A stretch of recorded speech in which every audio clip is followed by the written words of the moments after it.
Os doy la bienvenida desde la Escuela de Cábala fundada por el profesor Mario Sabán, que le tenemos aquí para presentar el libro de Patricia Jurado. Bienvenidos a todos y espero que disfrutéis de este evento. Si tenéis preguntas para la autora y para el profesor también, las podéis ir dejando por el chat y luego en el espacio de preguntas que supongo que habrá tras la presentación, las iremos formulando y cualquiera de ellos dos os irá respondiendo. Mario, cuando quieras. Bueno, muchísimas gracias a todos los que estáis aquí presentes. En primer lugar, gracias a Dios, y en segundo lugar, gracias a Patricia, que nos ha convocado aquí con este libro. Yo muy feliz. Ya hacía varios meses que queríamos poner una fecha, pero bueno, va pasando el tiempo y esto ha quedado aquí. Finalmente se tiene que dar cuando se da, como sabemos. Y sobre todo, bueno, tengo dos partes, ¿no?, en esta presentación. Una primera parte es la autora y otra es el libro, y después se mezcla un poco la autora con el libro. La autora, ¿qué decir de la autora? Yo le tengo mucho cariño, es una gran amiga. Cuando estuvimos en Ecuador tuvimos largas conversaciones. Es una mujer muy sensible, una mujer que dirige un grupo muy potente en Ecuador, que tiene don de gentes, muy cariñosa, y al mismo tiempo tiene don de mando, con lo cual eso es bueno también, porque a veces hay que poner geburá, y me parece que Patricia tiene un gran equilibrio emocional, a pensar que diga que está nerviosa. Yo que la conozco, está nerviosa por esta presentación, pero yo que la conozco en el día a día, en lo cotidiano. Yo de Patricia puedo decir que es una mujer muy activa. Realmente está en la radio, está aquí, está allí, está con sus amigos, con su familia, está con el centro de Cábala. Bueno, es una mujer que yo tendría que, bueno, filmar un día de ella para ver si yo estoy haciendo las cosas bien o no, porque ella me parece que tiene más tiempo en el día que yo, ¿eh? Porque estás en varios sitios al mismo tiempo. Eres muy multifacética, con lo cual yo te felicito por eso, y creo que nos debía un libro, y me gusta mucho, ya entrando un poco en el libro, me gusta mucho, más allá del título, Siete Principios Cabalistas, me gusta el subtítulo. El subtítulo me gusta mucho. Creo que hasta te diría que el subtítulo hasta lo hubiera puesto arriba del título, pero bueno, para educar a nuestros hijos, ¿no? Siete Principios Cabalistas para educar a nuestros hijos. Luego, cuando entré en el libro en sí mismo, en el contenido, me di cuenta de que aquí hay una sorpresa. Porque en realidad, claro, para educar a nuestros hijos hay que educar a nuestros padres, es decir, a nosotros como padres. Así que la sorpresa es que este libro, que es para educar a nuestros hijos, es primero cómo nos educamos nosotros para educar a nuestros hijos. Así que, así que después de la lectura quería volver a cambiar el subtítulo. Y hubiera puesto para educarnos a nosotros, para educar a nuestros hijos, ¿no? Y me gustó mucho que hayas cogido estos siete principios de Abulafia. Me parece un libro práctico. Luego te preguntaré por qué has escogido este tema para los hijos o para los padres, esa preocupación, por qué esa preocupación. No, yo particularmente, a pesar de que siempre se nos dice que la cábala hay que estudiarla después de los 40 años, siempre esta idea de poder intentar, como entre comillas, hacer tikkun anticipadamente en la educación, ¿no? Si tenemos las herramientas, ¿por qué no arreglar antes de que uno llegue a los 40 años y se encuentre con su sombra? Quizás sería bueno que ya los infantes, los adolescentes, se vayan encontrando con la sombra y poder operar ahí. Yo, Patricia, no me quiero alargar la presentación. Yo quiero que tú hables como autora del libro. No me interesa a mí estar aquí dando la lata a la gente. Me parece importante saber por qué has escrito este libro, qué te llevó a esta reflexión con respecto al tema de los hijos, y te mueve siempre el tema de Bait, ¿no? Los hijos y la casa. Es como tu preocupación, porque ya nos contarás tus proyectos nuevos con respecto a la cábala y la casa. Pero concentrémonos en este libro y cuéntanos un poco la historia del libro. Bueno, antes de nada quiero dar la más calurosa, amorosa y cálida bienvenida a todos quienes se han conectado, agradecerles por su tiempo y su interés en mi libro, a ti Mario, a Lina y a todo el equipo de la escuela, porque siempre están dándonos soporte a todos quienes queremos difundir la sabiduría de la Cábala con un compromiso de corazón, con un compromiso desde el amor. Y eso es algo invaluable para todos nosotros. Así que agradecerles.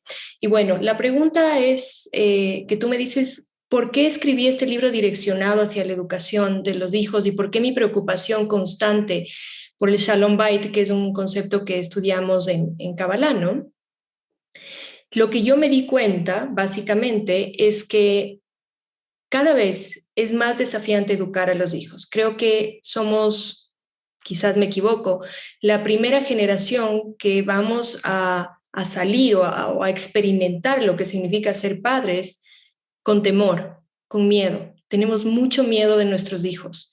Y ese miedo está basado, para mí entender, y lo que trato de explicar en el libro, en esta falta de autoconocimiento que tenemos sobre nosotros mismos. Si nosotros mismos como individuos tenemos esa capacidad o ese deseo de conocernos, de transformarnos, de vivir desde un lugar mejor, automáticamente sentiremos más confianza y más capacidad para poder decir no a estos, para poder crear un ambiente sano donde hayan límites saludables, donde hay una estructura familiar que necesita una jerarquía, que no puede ser todo plano y todo par, como actualmente se está ocurriendo en muchos casos, donde los hijos ven a los padres como que fueran un amigo más y de esta manera se van destruyendo los valores familiares. Esa fue mi mayor preocupación. Luego, cuando yo empecé a estudiar estos lineamientos que el gran Abulafia daba para quienes deseaban ser sus discípulos, me di cuenta de que eran principios que yo misma había aplicado en mi vida, aún sin conocerlos, para educar a mis hijos. Y pensé que era importante crear dentro de cada uno de esos principios herramientas prácticas para que los padres puedan crecer como individuos y al mismo tiempo beneficiarse en la educación de sus hijos a través de la creación de estas herramientas. Por eso es que es un libro tan pequeño, tan práctico, tan enfocado, porque además mi forma personal de vivir la Kabbalah es una búsqueda constante de la objetividad, de la aplicación, de la simplicidad, de lo cotidiano realmente, de vivir Kabbalah. Mira, tú todo esto que me estás diciendo, yo voy apuntando, muchas de las cosas que me estás diciendo, primero me haces recordar mucho a un gran amigo que falleció de cáncer en el 2002 o 2001, en este momento no recuerdo el año exacto, uno de los grandes pedagogos de la comunidad judía de Argentina, Jaime Barilco, que Jaime Barilco decía, pasamos de la dictadura de los padres a la dictadura de los hijos. Y nosotros quedamos en el medio, ¿no? No quisimos ser como nuestros padres, dictatoriales con nuestros hijos, pero la democracia con los hijos salió mal también. Es decir, que en realidad hay una generación de hijos muy desordenada por no haber tenido límites ni haber tenido jerarquía. A mí me gusta un concepto muy importante de Luria, que son los límites endulzados. Cómo poner un límite, ¿no? Yo me acuerdo en las conversaciones con mis hijos pequeños que una vez Max me dijo, bueno, ¿y por qué tú me dices esto?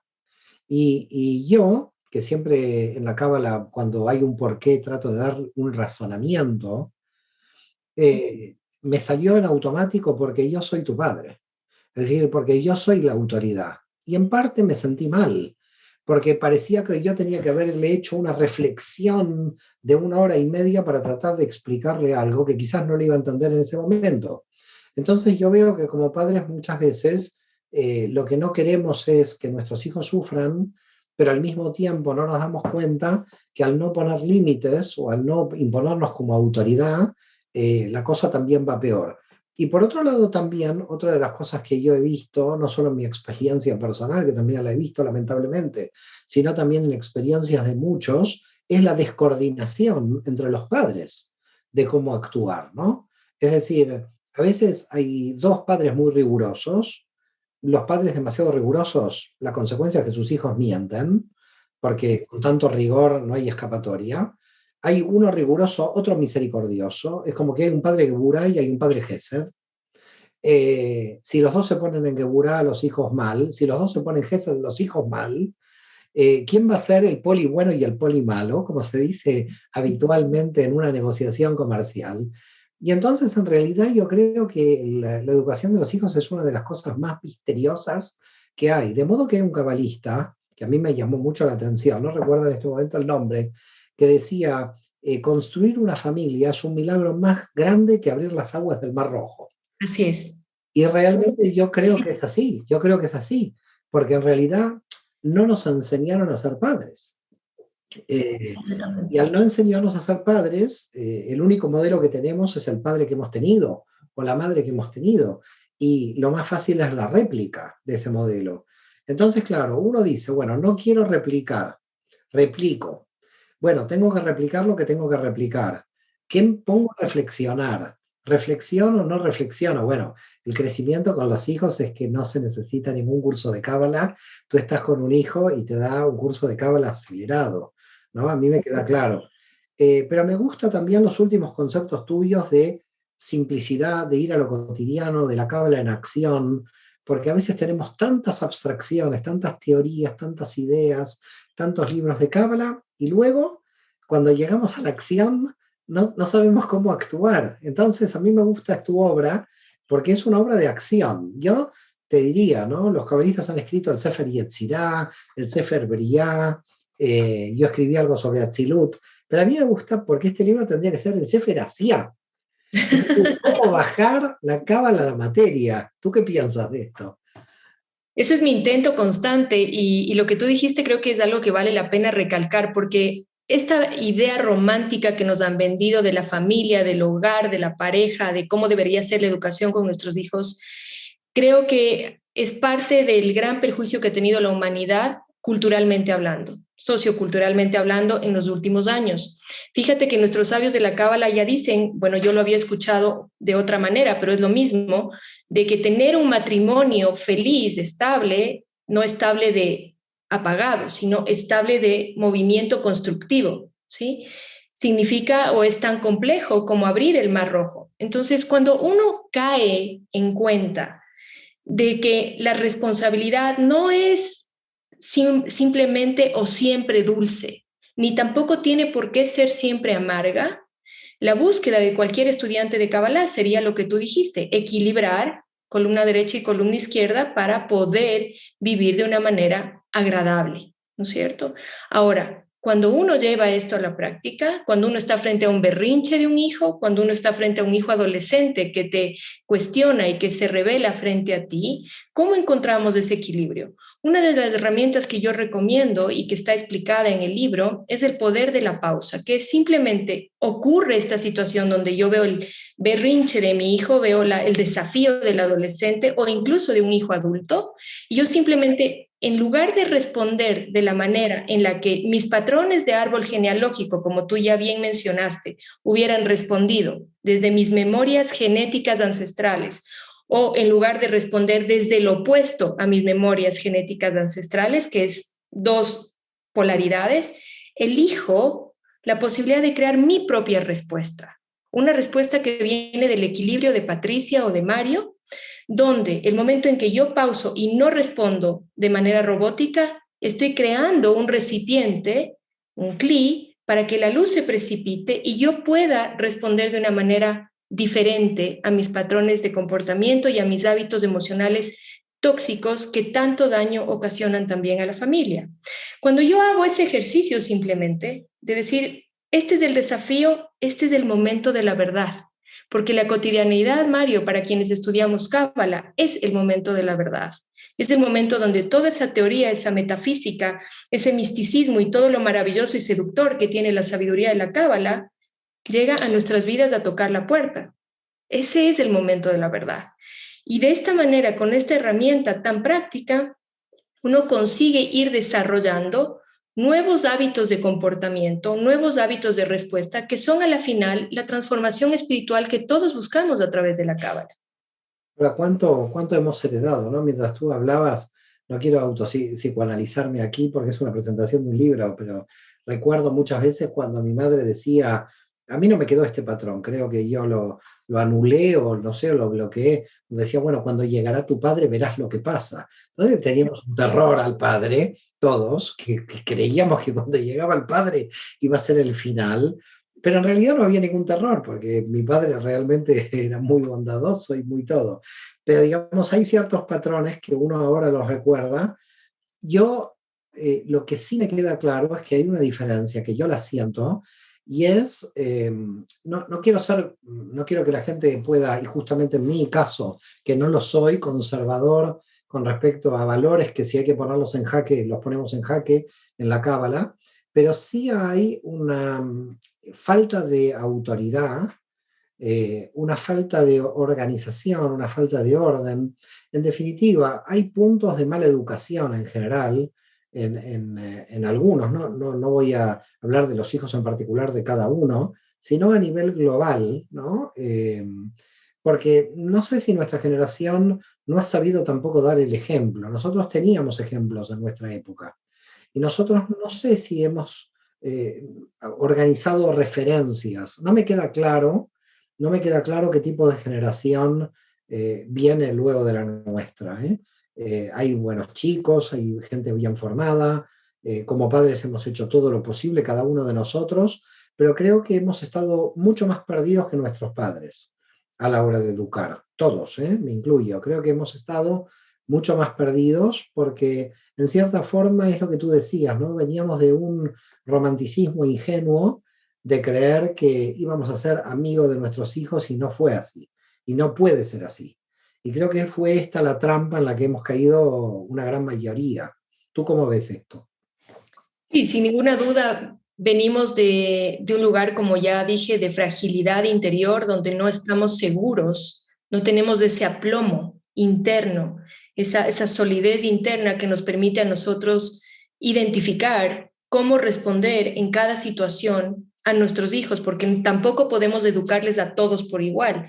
Parte de lo que yo propongo en este libro es desarrollar la sensibilidad suficiente para saber cuánto tiempo hacerle esperar, por ejemplo, a un hijo, cómo responderle a otro hijo, dependiendo de cada circunstancia. No podemos, y eso creo que es una de las virtudes que sí tenemos nosotros en esta generación como padres, que aprendimos a que no podemos responder de manera autoritaria ni en bloque, ni pretender tampoco educar a todos por igual. Creo que esa es una fortaleza nuestra. ¿Qué es lo que está ocurriendo para mí en términos de valores en el mundo? Me parece a mí que más allá de la moralidad, que como tú bien dices, la Cábala no lidia con la moralidad ni con ninguna construcción humana, sí es importante el rescate de los valores que son universales, porque las verdades son personales, pero los valores no. Y de tal manera que en este libro nosotros vamos rescatando valores como la humildad, que es esencial para el desarrollo de una vida en bienestar, de relaciones sanas, donde haya realmente un vínculo, una conexión profunda, requiere de humildad en la pareja, en los negocios, en el estudio de la cábala, en absolutamente todo. También se propone un valor como la paciencia, que tan difícil es de acceder ahora que estamos tan expuestos a que todo es un clic, porque todo está a un clic, pagar, comprar, gastar, recibir un pago, todo es un clic ahora. Y eso ha debilitado tremendamente nuestra habilidad de ser pacientes, de tal manera que somos nosotros, por nuestra impaciencia, quienes dinamitamos el proceso de ser padres, el proceso de crecer como individuos, el proceso de la relación de pareja, el proceso de la prosperidad, el proceso de sanar en salud, porque no hemos desarrollado esta habilidad que internamente todos tenemos, pero que al estar tan expuesta a este mundo de inmediatez, de un clic, de un no espero, se va debilitando. No, lo que pasa es que, como tú bien dices, ¿no? Es decir, el camino que recorríamos en la mística antigua, el camino que era de estudio, de meditación, se ha convertido en la carrera profesional. Ya no es un camino, es una carrera. Entonces, cuando estamos en una carrera, todo el mundo está corriendo. Y se ve claramente en las redes, ¿no? Es decir, no hay nada sosegado, no hay horas de estudio por parte de la gente va a mucha velocidad y no sé cuánto se está integrando de esto. Creo que justamente estamos en un punto en las antípodas de la integración que plantea la Kabbalah, que son años y siglos. Es decir, que necesitamos estudiar, meditar, trabajar en lo cotidiano del día a día, ¿no? Y la gente, hay como esta inmediatez llevada a la cábala es un contrasentido absoluto. Completamente. Muchas veces yo me doy cuenta que los propios medios virtuales son un contrasentido absoluto, porque lo virtual va a una velocidad tal que no hace que se integren los contenidos de la sabiduría de la Kabbalah, que se necesitan años.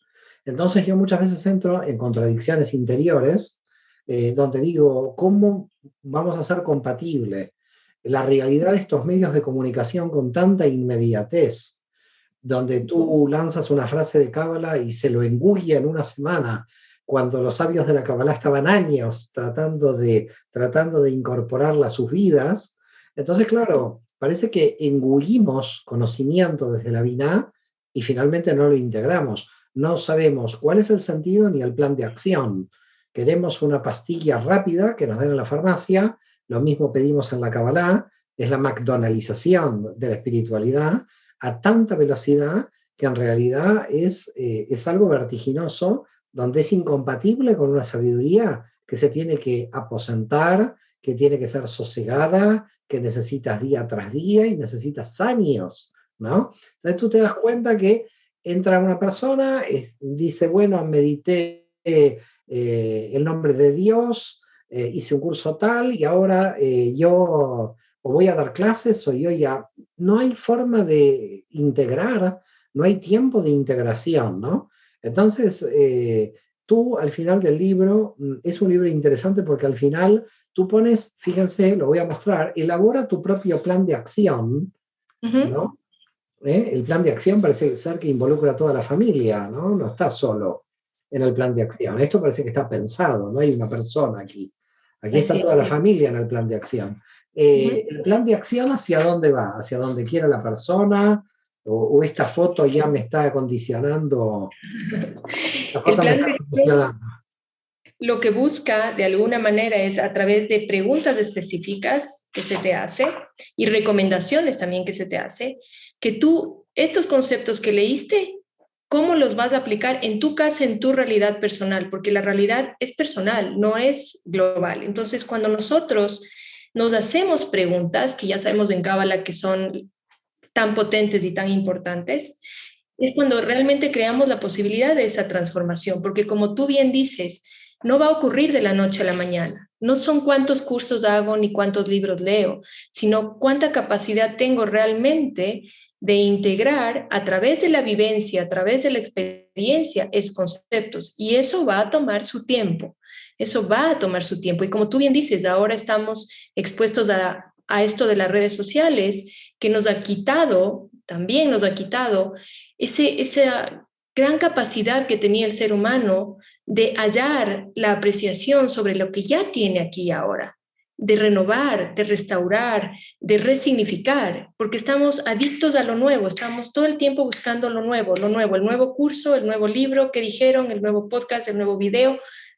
Y en verdad, como tú dices, no estamos haciendo esa bajada y esa integración de la información que es la sabiduría realmente, porque lo demás es solamente información. Fíjate que yo hace 2 años vengo repitiendo que sigo estudiando las obras completas de Luria y creo que conmigo la gente se va a aburrir porque en 10 años, hasta que no las termine, seguiré diciendo que sigo estudiando las obras completas de Luria. Pero lo que pasa aquí, el problema que yo veo es... la gran pregunta, ¿no? Es decir, ¿se llega a integrar o no? Tengo mis serias dudas que a esta velocidad crucero en la que estamos en las redes virtuales, realmente esa integración se manifiesta en serio. Es decir, yo lo digo por consejo hacia la gente, no soy quien va a dar consejos, me lo digo también a mí mismo, ¿no? Es decir, lo bueno es tener tu equipo de marketing y que no te moleste nadie, lo que varias veces yo hablo con Lina, como diciendo, bueno, este equipo es el que tiene que ir a la velocidad de las redes, pero que no me molesten a mí porque yo estoy haciendo el trabajo de sosiego, el trabajo de aposentar, el trabajo, porque al final el verdadero trabajo es la integración del contenido. Entonces, yo creo que lo que está sucediendo aquí también, y creo que afecta indudablemente las relaciones con los hijos, es esta velocidad. La velocidad que tienen ellos y la velocidad que tenemos nosotros, ¿no? Tanto los padres trabajando como los hijos estudiando, a una velocidad donde a veces no hay tiempo disponible para una buena comunicación, no hay tiempo disponible para una buena lectura. Estamos con una invasión de información tal donde creíamos que íbamos a tener más tiempo disponible y tenemos menos tiempo disponible. Completamente. Es parte del problema que tenemos, es esa incapacidad de darnos los espacios para escuchar, para realmente sentir cuál es la necesidad de amor que tiene nuestro hijo, porque estamos pensando que estamos dándole amor, pero estamos dándole amor desde nuestra necesidad de amor, no necesariamente desde lo que él necesita recibir. Y hacer esa pausa, abstraernos, dejar un poco las redes sociales, hacer este proceso de interiorización es completamente necesario para realmente poder restaurar y crear vínculos que trasciendan y creen legados de familias de amor, porque de aquí esto no termina con nosotros y eso es lo que tenemos que entender nosotros como padres. Cuando nosotros estamos educando a nuestros hijos, estamos educando a nuestros nietos, a nuestros bisnietos y así hacia abajo. Esa es la importancia de detenernos un instante, desarrollar la paciencia, tomarnos el tiempo para entender cuán humildes estamos siendo para saber escuchar y poder mejorar realmente de una manera sustancial la vivencia que tienen nuestros hijos en esta experiencia a la cual llamamos familia, a la cual llamamos ser padres. Aquí hay muchas preguntas, ¿no? Se van multiplicando, me parece, porque la gran pregunta que yo me hago internamente es hasta qué punto personas que todavía no saben cuál es el sentido de sus vidas pueden educar bien a sus hijos. Esa es una pregunta que aparece, la gente que se acerca a la Cábala se acerca luego de los 40, la gran mayoría, aunque hay gente joven que se acerca, pero tienen poco autoconocimiento personal. Entonces, si alguien ya tiene poco autoconocimiento personal, dos desconocidos tienen que educar a otros desconocidos. Entonces, eso es bastante enigmático. ¿Cómo se puede educar si no tienes un autoconocimiento muy profundo? Entonces tenemos, y por ese motivo, aunque el libro diga cómo educar a nuestros hijos, todos los principios son consejos a los padres. Es un viaje de autotransformación. A eso voy. De hecho, uno de los principios es la capacidad de autoevaluación, que tiene que ver, es el sexto principio, y que tiene que ver con la frase de cuánto me estoy conociendo yo, porque vengo a educar con el ejemplo. No puedo educar desde el discurso, nadie educa desde el discurso, mucho menos a estas generaciones. Entonces, cuando yo hablo de la capacidad de autoevaluación, también me refiero a esos espacios de silencio que necesitamos todos como seres humanos para encontrar nuestra sombra, ver cómo vamos a iluminarla y qué estamos haciendo. Disculpa que yo sea tan objetiva en la acción, pero para mí es esencial esto. ¿Qué estamos haciendo realmente en nuestra vida para iluminar esa sombra? Realmente estoy no solamente estudiando, sino el momento en que hay un conflicto en mi hogar, estoy siendo o respondiendo desde el lugar del amor o estoy respondiendo nuevamente desde el miedo. ¿Qué estoy haciendo? ¿Estoy defendiéndome? ¿Estoy atacando para defenderme? ¿O realmente estoy construyendo un puente en ese diálogo con mi pareja o con mis hijos? Y tenemos que recordar que en otro de los principios que yo hablo, que es el compartir, ¿sí? El compartir amplio, lo que nuestros hijos están viendo es cuánto somos capaces de compartir con nuestra pareja, con su padre, más allá del estado civil de esta pareja. No quiere decir, y hay divorcios y divorcios, y hay situaciones y situaciones, y no se me malinterprete, no estoy diciendo que todo tiene que ser igual y que este libro es la verdad, de ninguna manera, pero sí tenemos que considerar que si nosotros queremos ayudar en el proceso de educación de nuestros hijos y queremos mostrarles cómo compartir, cómo ser humildes, cómo ser pacientes, la primera cancha es la pareja nuestra, quien tenemos al lado o quien es su padre y no está al lado nuestro. Claro que cuando está lejos de nosotros y las circunstancias del divorcio han sido complejas, la cosa se puede poner mucho más complicada. Pero de todas maneras tenemos que ir al rescate de nuestra voluntad, de la voluntad del ser humano, de poder cambiar las cosas a través de nuestras acciones. Yo creo que muchas veces, estoy totalmente de acuerdo contigo, ese ego agazapado que puede florecer ante un conflicto, porque al final un conflicto es el miedo a una invasión por parte del otro o de los otros, de tu subjetividad, de tu personalidad, ¿no? De que te sientas que tu identidad se mueve o de que te sientas amenazado por, de alguna manera por el otro, aunque sea la amenaza real en el sentido de que realmente el otro te esté agrediendo verbalmente. Pero a lo que voy es qué capacidad tenemos de control de la yesod, de control del ego, para tener una tiferet relativamente sana y fuerte, en donde desde la tiferet, que al final, fíjate, ese es el corazón donde tenemos que hablar, y no hablamos desde ahí, hablamos desde una identidad que tenemos que defender, que nos lleva en general al conflicto. Muchas veces yo digo, si hay tantos divorcios conflictivos, ¿cómo es posible que estemos buscando el tikkun olam? Si entre dos personas no se pueden arreglar, ¿no?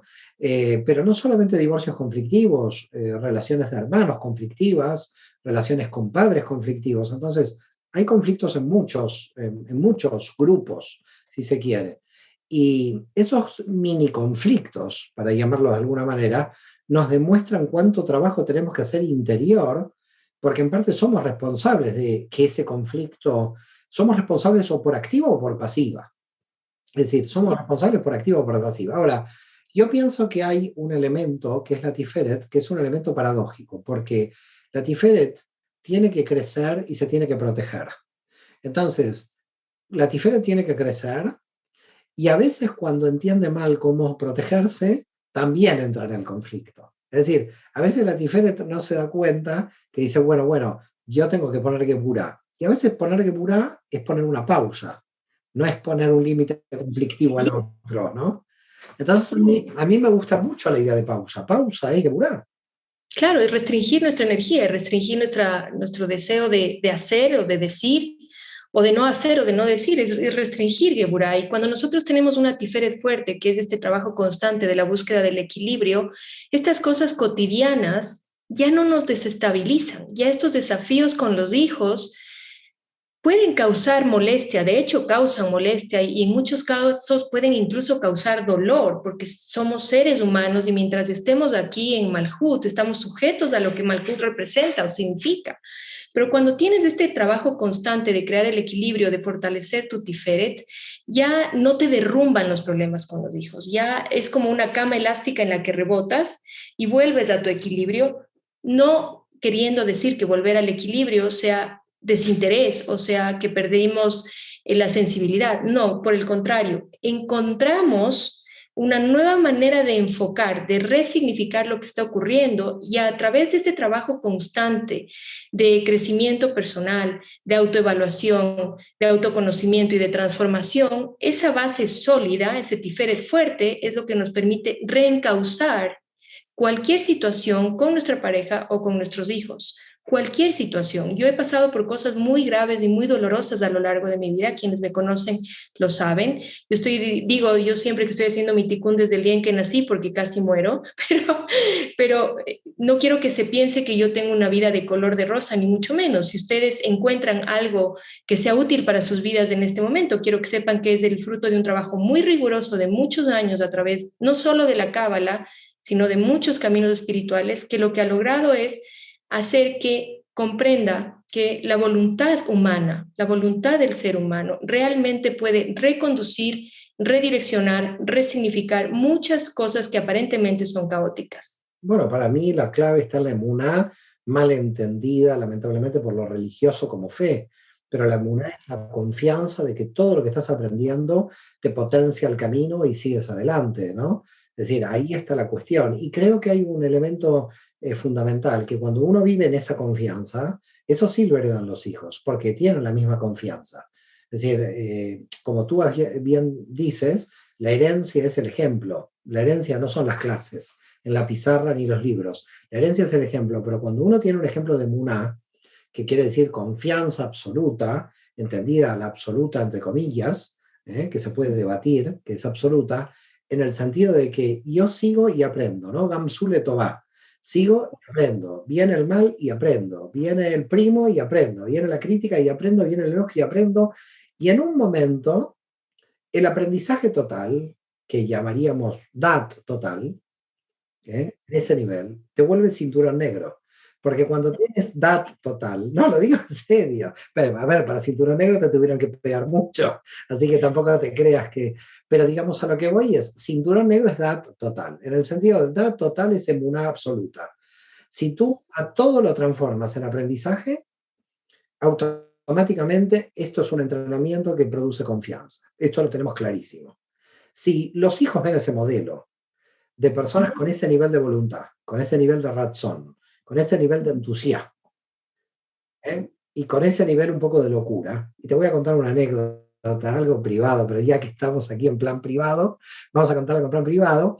Yo estaba con mis 2 hijos, íbamos a entrar a un museo, y mi hijo, de 16 años en ese momento, ya está por cumplir 18, me decía, no sé qué trabaja mi padre, le decía al otro hermano, no sé qué trabaja nuestro padre, no entendemos nada de lo que trabaja, una cosa rara, él habla y la gente le escucha, y ¿qué será la cábala? Dice Max, qué tontería, me empezó, pero a decir menos 16 años, adolescencia, me parece muy bien, y yo mudo ahí en la pausa absoluta, prácticamente como Gandhi, estaba como Buda, estaba ahí, aguantándome.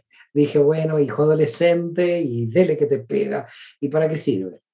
Y dije, bueno, me entrego en manos de la divinidad. Dije, ¿y qué voy a hacer? Con un hijo adolescente te cuenta, sí, el de las clases de violín, porque alguien está escribiendo ahí. Y me rendí, dije que sea la voluntad divina. Y estamos entrando en el Museo de los Reyes de Dinamarca, porque íbamos a hacer un paseo en Dinamarca, Suecia, esos países. Y se da vuelta una persona que le escucha a Max y me dice, ¿usted es Mario Sabán? Yo he leído su libro. Y me abraza. Antes de la pandemia, y dije, Dios me hace escuchar. Yo necesitaba que venga alguien a salvarme de mi hijo adolescente, ¿no? Tuve esa suerte. Quizás no hubiera tenido esa casualidad de que alguien justo me reconociera ahí, ¿no? Y a veces yo creo que también los hijos están en ese proceso de diferenciarse, ¿no?, de nosotros. Creo que también es importante. También están buscando su modelo ellos, están ahí luchando, y el primer modelo que tienen que destruir es a nosotros. Entonces es como que te tienes que dejar un poco destruir, sin falta de respeto, ¿no? Sin falta de respeto, pero un poco entiendes que te tienen que destruir, porque a veces son tan parecidos a ti que en realidad lo que quieren es diferenciarse en la adolescencia. Sí, a mí me pasa igual. Yo tengo un hijo adolescente que se contrapone completamente a la Kabbalah y de hecho cada vez que yo hago un live o algo, él se esconde porque se avergüenza de que mi mamá que explica estas cosas raras o que comparte estas cosas raras, ¿no? La gente que no conoce qué es Kabbalah dice estas cosas. Ya cuando alguien dice esas cosas es porque no sabe qué es. Entonces él dice esto y yo lo que pienso es que realmente uno necesita muchísima humildad para aceptar este proceso de destrucción de esta figura, siempre con respeto, ¿sí? Necesitas practicar mucho la humildad y la emuná, la certeza absoluta. Y creo que para muchos de nosotros y quienes nos están escuchando ahora que somos padres, van a ver este proceso de cuestionamiento y creo que es parte de nuestro proceso como individuos. Una de las resistencias y quizás de las barreras que tenemos que atravesar es precisamente esta oposición o este cuestionamiento de quienes más amamos, que puede ser muchas veces nuestra pareja, nuestros hijos, nuestros padres. A mí me ha pasado también. Pero es ahí donde viene la emuná o la certeza absoluta. Yo soy una persona que trato, intento de practicar la emuná todo el tiempo y es más, he llegado a disfrutarlo. Me encanta sentir esa sensación de soltar y dejar que las cosas pasen. Me parece mágico. Entonces, lo practico mucho y realmente puedo decirles a quienes están aquí que quizás están queriendo implementarla en sus vidas, que una de las maneras o de las canchas más fáciles es con sus hijos. Suelten, están sembrando, es una semillita lo que están poniendo ahora. Tengo una hija de 30 años también y les puedo decir que la emuna funciona, que cuando uno tiene certeza en la semilla que puso y se abre al universo y hace lo que hizo Mario en el museo y que pase lo que tenga que pasar, el fruto va a ser dulce, pero tenemos que activar esa fuerza de humildad y de certeza en el proceso de la educación de nuestros hijos. Así es. A mí me gustaría, porque es increíble, ha pasado casi 45 minutos en la presentación, si es posible, Lina, de aquellos que quieran hacer preguntas, no sé si estás dispuesta, Patricia. Por favor, adelante. Preguntas, tú diriges esto, pero sería bonito que pueda participar la gente, si es posible. Claro, yo feliz. Preguntaban, ¿estructura la educación de los niños en base al árbol de la vida? Yo creo que todo es del árbol de la vida. Creo que si uno quiere, por ejemplo, que sus hijos estén conectados a Keter, por ejemplo, tiene que venir de un principio de unidad en su vida, de empezar a ver a todos como uno. Si uno quiere educarles con Jogma, enseñarles que la sabiduría intuitiva nos habita ya en nosotros. Si uno quiere educarles con Binah, enseñarles que uno necesita un plan de estudio, una estructura, una organización para poder interiorizar cualquier cosa en su vida. Si uno quiere educarles con Gesed, pues mostrarles que uno puede compartir desinteresadamente. Si uno quiere educarles con Geburah, enseñarles a que hagan una pausa, que restrinjan un poquito sus deseos, sus formas de responder impulsivamente. Si uno quiere educarles con Tiferet, pues mostrarles que uno puede mantener el equilibrio y el balance, no importa las circunstancias, no importa cómo se ve afuera. Si uno quiere educarles con Netzach, pues entonces la capacidad de permanecer y perseverar aun cuando las cosas se pongan difíciles. Si uno quiere educarles con Hod, pues esa capacidad de resignificar, de agradecer, de revalorizar todo lo que vivimos. Si uno quiere educarlos con Yesod, pues mostrarles la importancia de los vínculos, de tener vínculos sanos, de los fundamentos, de ayudarles a que tengan una autoestima sana. Y finalmente, si uno quiere educarles con Malhut, pues el poder de la acción, cuando estamos realmente actuando, viviendo lo que pensamos, lo que aprendemos, lo que intuimos, entonces estamos trayendo la luz a este plano material, así de manera rápida, ¿no? ¿Qué motivó a Patricia a escribir este libro de aprendizaje? Bueno, yo creo que tuve una gran maestra que es mi hija Dominique, que ahora tiene 30 años, que me dio unos buenos 8 años o 9 años de un infierno en mi casa. Fue la adolescente, creo que yo, más complicada, y ahora es un estudiante de Cábala, es un ser luminoso, es un ser maravilloso, y creo que ese fue uno de los principales motivos que me llevó a mí a escribir el libro, porque dije, si yo pude, a través de la sabiduría de la Cábala, de la práctica, transformar esta relación que fue tan dolorosa y tan difícil en algo tan bonito y tan luminoso, creo que tengo que compartirlo y por eso lo escribí. Qué bonito, eso me hace acordar a una oración, una frase de William Blake, el gran poeta místico inglés, que decía, ¿qué hay en el centro del infierno? El paraíso. El paraíso está en el centro del infierno. Así es. Muy, muy bonito lo que dices. Uh-huh. De hecho, la dedicatoria de este libro dice, lo voy a leer porque creo que es importante. Este libro está dedicado a todos los padres que en algún momento se sintieron abrumados, sin rumbo o que sienten que son incapaces de educar a sus hijos con valores en un mundo caótico. Ser padre es un viaje de autotransformación. Preguntan también, ¿hay un paralelismo entre un maestro y su aprendiz? De hecho, esto está basado en cómo Abraham Abulafia reclutaba a sus discípulos. Estos eran 7 principios que él pedía que sus discípulos tengan para empezar a acercarse a él y estudiar con él. Carmen preguntaba, ¿es posible que nuestro estilo de vida actual en las sociedades avanzadas contribuya a este desastre? He observado que no solo sucede en los jóvenes, también pasa con la gente mayor, incluidos ancianos.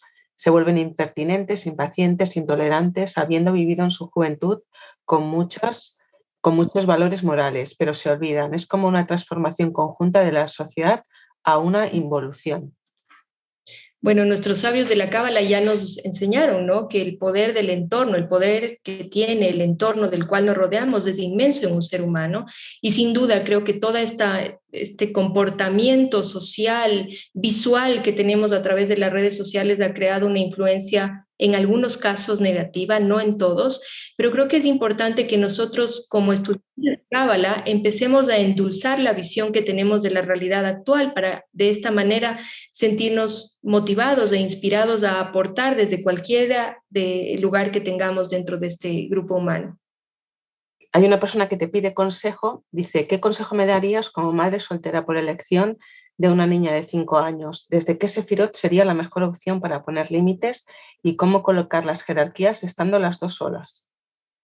Te voy a decir lo que me dijo a mí mi mentor de Kabbalah cuando mi hijo adolescente, que tiene ahora 16 años, tenía 5 años. Joaquín iba a todas las terapias habidas y por haber, por lenguaje, por mal comportamiento, por una cosa, por otra, por otra.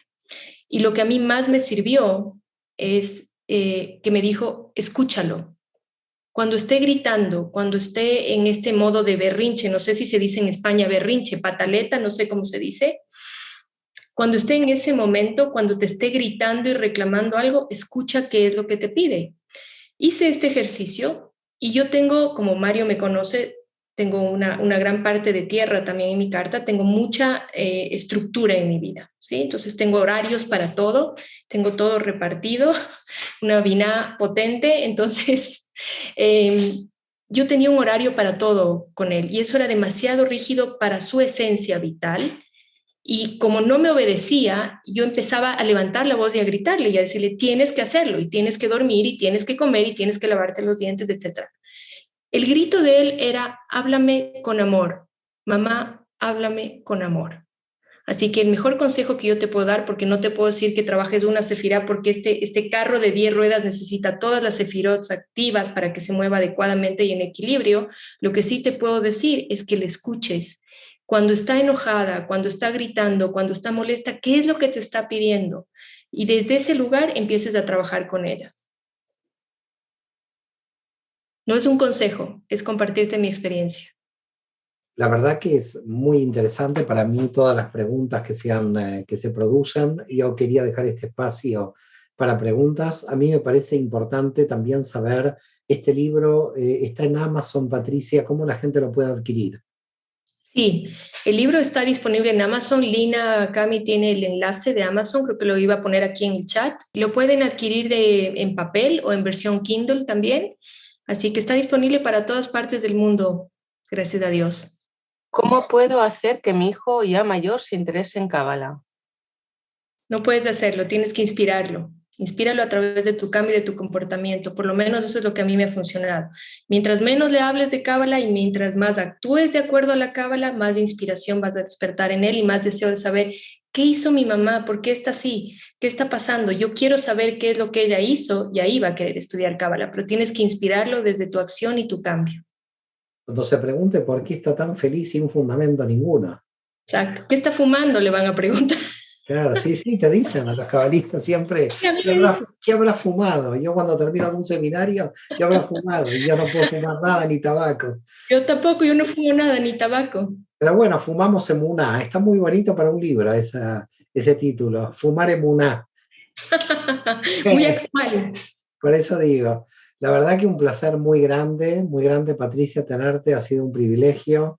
Este libro a mí realmente me ha gustado mucho, y porque te refleja totalmente tu actividad práctica, tu sentido de foco, de resolver problemas cotidianos. Como decía una alumna mía hace muchos años, no hay que ser cabalólogo, hay que ser cabalista. Es decir, hay que poner todo en la CIA, todo en la práctica. Y yo creo que este libro nos ayuda a todos a poner al final todo lo que tratamos de explicar, todo lo que tratamos de estudiar, para bajarlo a tierra y ver que ahí, como dice Patricia Jurado, está la verdad. Patricia, un placer muy grande. Te queremos mucho de la escuela, te deseamos siempre lo mejor y espero verte en algún momento en Ecuador, o verte en Barcelona, o verte en algún lado. Así que felicidades por esta obra. No, muchas gracias a ti, Mario, por la oportunidad, honrada, agradecida como siempre de este espacio contigo, aprendiendo de ti, como siempre, y agradecerles a todos quienes se tomaron el tiempo para estar aquí, decirles que este libro, aunque no tengan hijos, les va a ayudar a ustedes como seres humanos, ayuda mucho también a sanar a tu niño interior, a conectarte con esa esencia que busca lo puro, lo inocente, lo simple, lo luminoso. Así que yo creo que va a ser enriquecedor para todos. Lo pueden buscar en Amazon y mil gracias a todos. Gracias, Lina, también y a toda la escuela. Un abrazo grande y a todos Shabbat Shalom. Un abrazo grande. Besos a todos. Gracias, gracias Patricia.